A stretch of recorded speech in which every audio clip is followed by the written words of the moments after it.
Hello and good evening. I'm Susie, the founder and CEO of the Anglo-Peruvian charity Kiya Survivors. I originally founded Kiya back in 2001 when I was just 21 years old, and I continue to drive the charity forward and remain passionate about the work that we do. Sorry.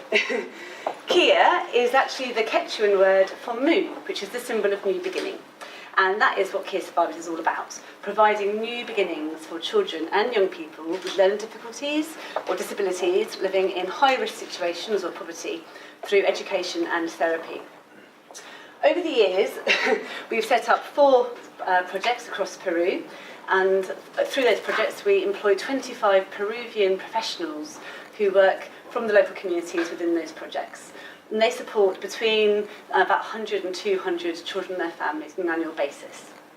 One of the programmes that we run is the outreach programme, which provides in-house support to children and their families in need of physiotherapy, speech therapy, counselling, nutritional or hygiene advice. We also run back-to-work programmes or housing solutions.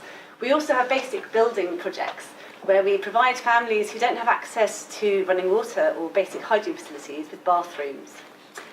Over the last few years, we've realised that we're coming into contact with more and more girls and young women who are in situations that are leading to abuse. And abuse really is the main focus of this evening. Women in Peru are under great threat of abuse. In fact, 2/3 of Peruvian women claim to have been abused physically, sexually or mentally at some point in their lives. Lima is now the most dangerous city in Latin America for women, and it's the 5th most dangerous in the world. This isn't right, and this needs to change. I don't know if you guys remember last year there was the Me Too social media campaign that went global, and to me that was such an incredible thing. It gave women a voice, women that had been through all sorts of situations. It brought us together. I said Me Too in that campaign, as did a lot of my friends and colleagues, and it empowered us. It made us feel we weren't alone. It broke the silence. When that campaign happened, I thought, actually, this is what we should be doing with our girls in Peru, giving them the voice. And so Yo También, Me Too, in Peru was launched to give the invisible girls of Peru a chance to stand up, speak out, get help, and walk away from the situations they're currently in. In 2016, 50,000 women in Peru took to the streets after a video clip of a woman being dragged from her house and beaten and bitten to death by her drunken husband. The neighbour who took the video gave the video to the courts, but the male judge who was taking the case let him walk free, saying there wasn't sufficient evidence to convict him. This caused a national outrage, and I think for many it was the breaking point. People's voices had been repressed for too long, and they were now ready to say, no, this is enough, we've got to change things. One of our biggest problems is this type of corruption and machismo that we find with people in authority in Peru, and it's something we're really trying to fight against.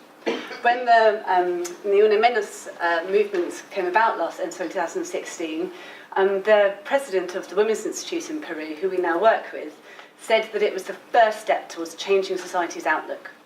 We want to be part of this national movement, giving girls back their voice and ensuring they have better access to support, but also to give young men and boys the tools to break the cycle. We believe we can do this by sexual educational programmes in local schools and by teaching them from a young age to respect women's rights. That no means, quite simply, no. We have a fantastic infrastructure on site in Peru. We've been working there for 20 years. We aren't a big charity, we're very small, we keep it real. We know all our staff, we know all our kids' names. What we need is financial aid to help us continue with this vital project. What we need is Wilbur. Wilbur is our Peruvian social worker who's currently leading the outreach programme and the Yo También movement.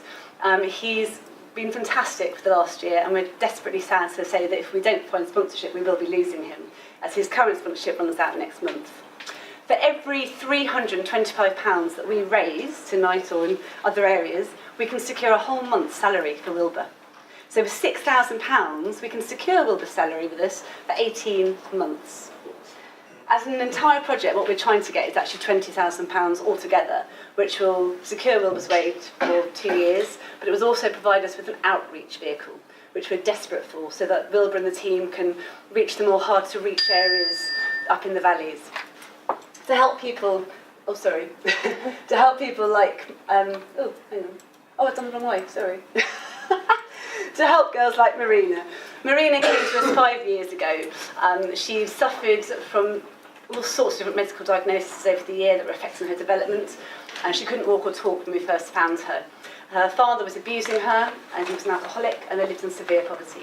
Through the outreach programme and our physiotherapy programme, she's now able to walk, and she's living in a safe children's home in the community where she was born and going to a school. She's getting the support she needs. Through the Yo Tambien campaign, we want to give the invisible girls of Peru back their voice and give them a new beginning. I hope you can help us.